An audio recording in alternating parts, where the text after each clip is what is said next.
There's a archipelago of islands on Lake Michigan, and Beaver Island is the biggest one. It's about 15 miles long, 8 miles across, so it's not huge. It feels much bigger because it's mostly dirt roads, and so it takes a while to get around.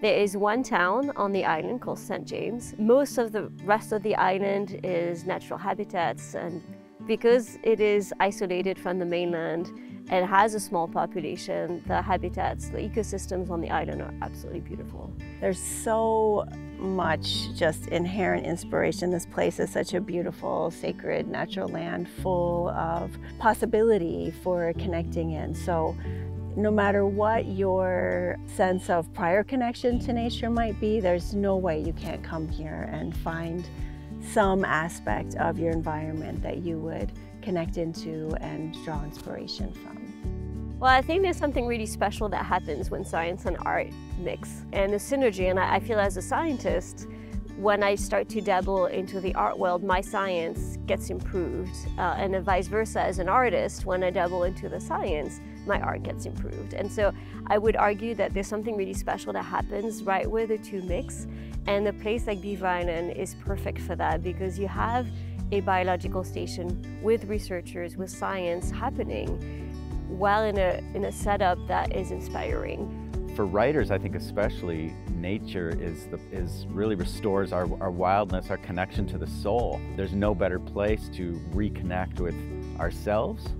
The advantage of being here on Beaver Island is we're not in a sterile classroom where our text or the internet are kind of our sources. Here, the source is very physical. We're going to be remembering to be in our bodies, to be present, to connect via our senses to all of the information around us.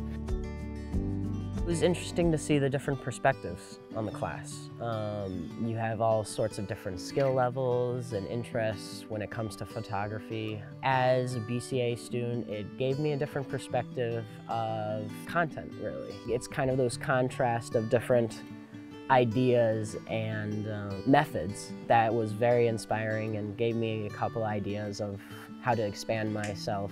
All of us had different perspectives when we were taking photos, whether it be like overall scenery or very up close to animals or bugs. And I feel like that could be used with science, because you're getting close-up looks on how things look and work. You know, something you can't get close to, we have our cameras to be able to see those things up close.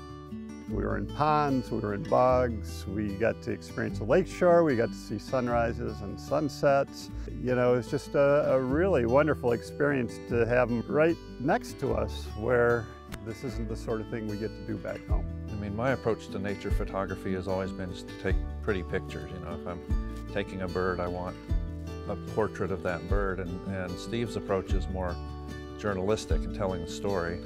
And also his, you know, conservation photography ethos and trying to make a difference with the pictures. We get a chance to show the science in a way that maybe will inspire people to become stewards, you know, to help save, you know, the nature around them. We are kind of living at the rhythm of nature in a way that we forget in an urban environment. The inspiration that we can all gain from that environment, whether we tackle it from a science perspective or an art perspective, and then ideally both, I think is just phenomenal. I think art and science mesh together. These images we're going to make can really make change. It's a way we can speak to the average person to maybe make them realize how important all this is around them. You know, we benefit from being up here in the midst of just like pure Michigan. I mean, this is just as wild as it's going to get pretty much anywhere you go. You know, we're benefiting from this and being inspired by this, and you know, hopefully it inspires other people too.